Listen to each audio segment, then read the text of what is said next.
Your local park is free to walk through, but someone's paying millions to keep it that way. Most people treat parks as if they simply exist. Grass grows, benches sit, paths stay clean. But the moment you ask who pays for that, the answer gets complicated. A mid-sized urban park, say 50 acres, can cost a city anywhere from $500,000 to $2 million a year just to operate.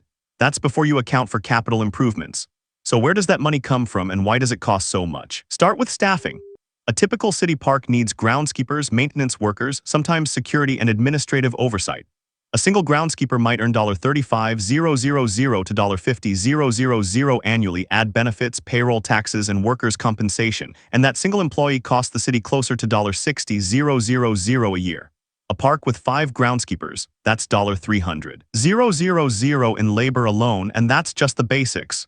Who pays their salary? The answer is your city's general fund, money collected from property taxes, sales taxes, and municipal bonds. But here's the tension: parks don't generate revenue. Unlike a parking lot or a utility, they're pure expense.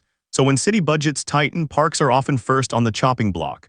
During the 2008 financial crisis, dozens of cities cut park maintenance by 30 to 50%.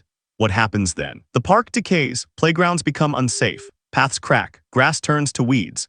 And here's the economic irony: fixing deferred maintenance costs far more than preventing it. A $2,000 annual irrigation system check prevents a $50,000 replacement. A $15,000 annual pavement seal prevents a $200,000 full reconstruction. Cities that cut park budgets today spend 3 times as much rebuilding them later. Beyond labor, there's utilities, water for irrigation, electricity for lights and fountains. A park with athletic fields or a pool can spend $50,000 to $100,000 annually on water alone. Then add materials: mulch, fertilizer, replacement benches, paint, gravel. Small repairs accumulate. A single tree removal costs $500 to $1,500. A park might remove 5 trees a year due to disease or storm damage.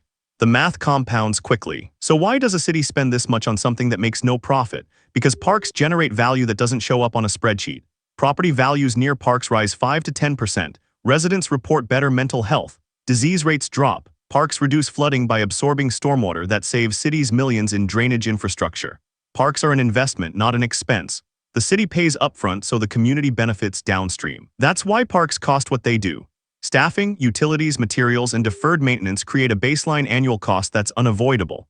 And because parks don't generate ticket sales or user fees, that cost falls entirely on the public purse. Your park is free because someone, your city, decided the public benefit justified the expense. And the moment funding drops, you see the consequences in real time. This video is for educational and informational purposes only and is not financial advice.